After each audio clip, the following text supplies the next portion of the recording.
جس کو میرے مصطفیٰ سے پیار ہو گیا،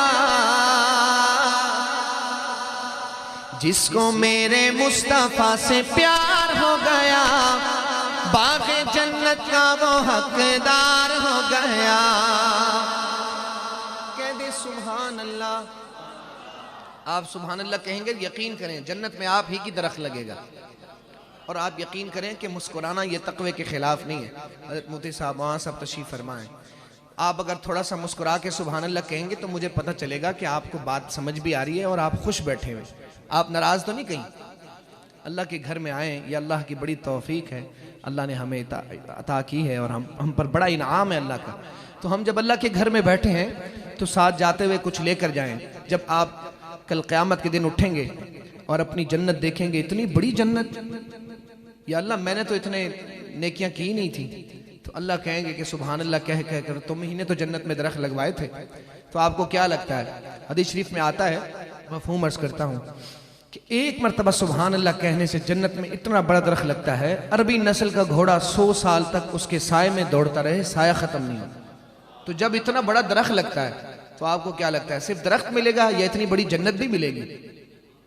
تو ایک دفعہ کنجوس نہ بنے، سخی بن کر محبت سے کہہ دیں سبحان اللہ۔ اب آپ نے میرے ساتھ مل کر نعت پڑھنی ہے۔ شاعر کہتا ہے، جس کو میرے مصطفیٰ سے پیار ہو گیا، باغ جنت کا وہ حقدار ہو گیا، باغ جنت کا وہ حقدار ہو گیا۔ جس کو میرے مصطفیٰ سے پیار ہو گیا، باغ جنت کا وہ حقدار ہو گیا۔ جس کو میرے مصطفیٰ سے پیار ہو گیا، باغ جنت کا وہ حقدار۔ اگر آپ نہیں پڑھیں گے یقین کریں میں اگلی نعت آپ کو پشتوں میں سناؤں گا، آپ کو بھی سمجھ نہیں آئے گی۔ کہہ دیں محبت سے سبحان اللہ۔ اب محبت سے ایک دفعہ میرے ساتھ مل کر کہنا ہے، جس کو میرے مصطفیٰ سے پیار ہو گیا، باغ جنت کا وہ حقدار ہو گیا۔ جس کو میرے مصطفیٰ سے پیار ہو گیا، باغ جنت کا وہ حقدار ہو گیا، باغ جنت کا وہ حقدار ہو گیا۔ دل کی گہرائیوں سے سچی سچی جان کر زندگی گزاری جس نے ان کی باتیں مان کر۔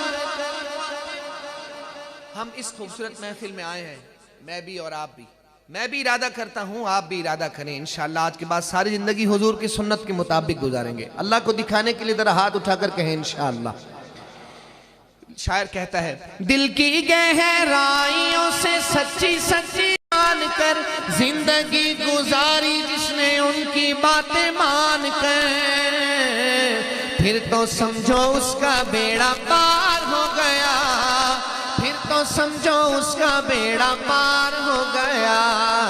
جس کو میرے مصطفیٰ سے پیار ہو گیا، باغ جنت کا وہ حقدار ہو گیا، باغ جنت کا وہ حقدار ہو گیا۔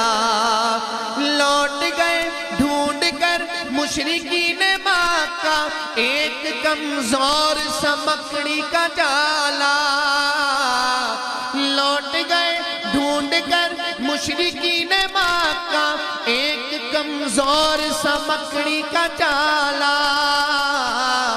دشمنوں کی راہ کی دیوار ہو گیا، دشمنوں کی راہ کی دیوار ہو گیا۔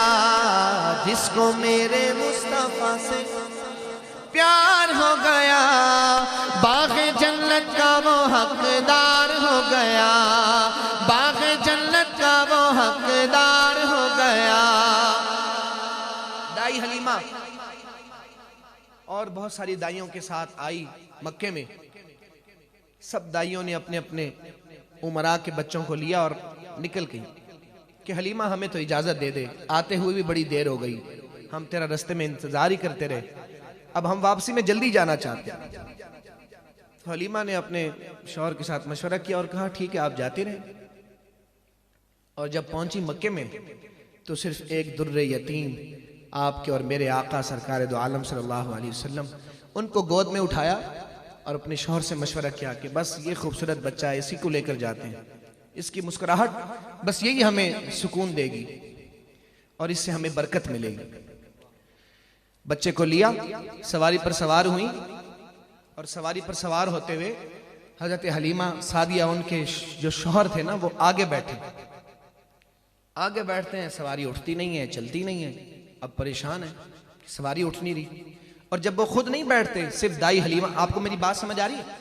خود نہیں بیٹھتے، صرف دائی حلیمہ بیٹھتی ہیں، آقا علیہ السلام گود میں ہوتے ہیں تو اونٹنی کھڑی بھی ہو جاتی ہے، چلنے کے لیے تیار بھی ہو جاتی ہے۔ اب سمجھ نہیں آ رہی، اب 2-3 دفعہ جب چیک کر لیا تو پھر انہیں سمجھ میں آئی کہ ہاں کیا بات ہے، تو پھر دائی حلیمہ کو انہوں نے، شوہر نے کہا کہ آپ آگے بیٹھیں محمد کو لے کر، میں پیچھے بیٹھتا ہوں۔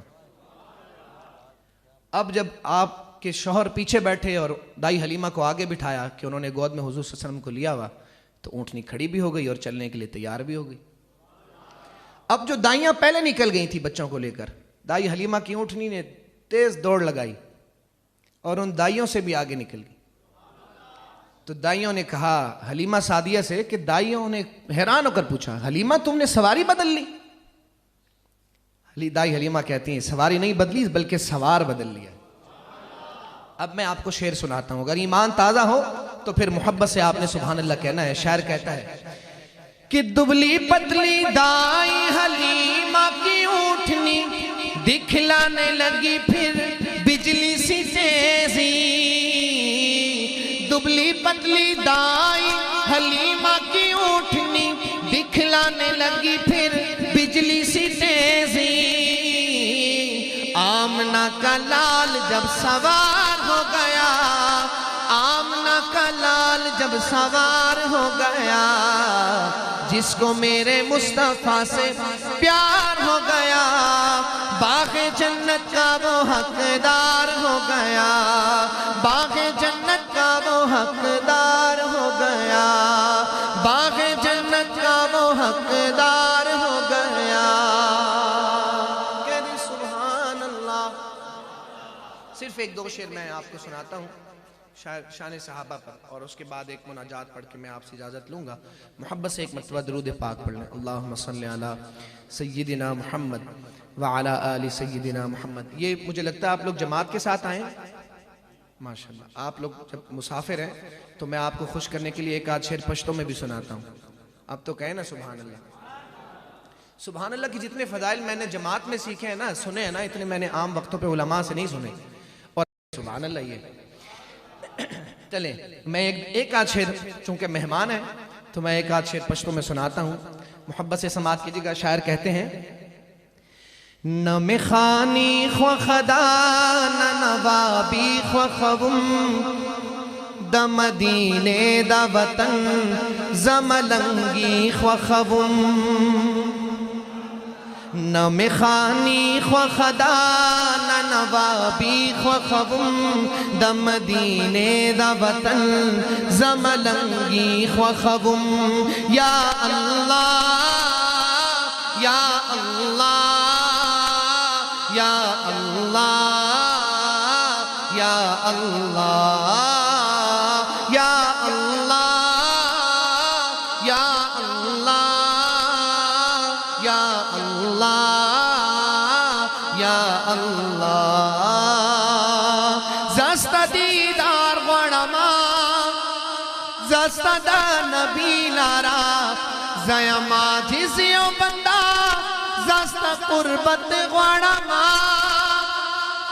زستہ دیدار غڑما زستہ دا نبی لارا، زیما جزیوں بندہ زستہ قربت غڑما، نہ وزیری غڑما نہ بادشاہی خو خوم دا مدینے دا وطن زملنگی خو خوم، نہ مخانی خو خدا نہ نوابی خو خوم دا مدینے دا وطن زملنگی خو خوم، نہ مخانی خو خدا نہ نوابی خو خوم زمدینے دا وطن زملنگی خو خوم۔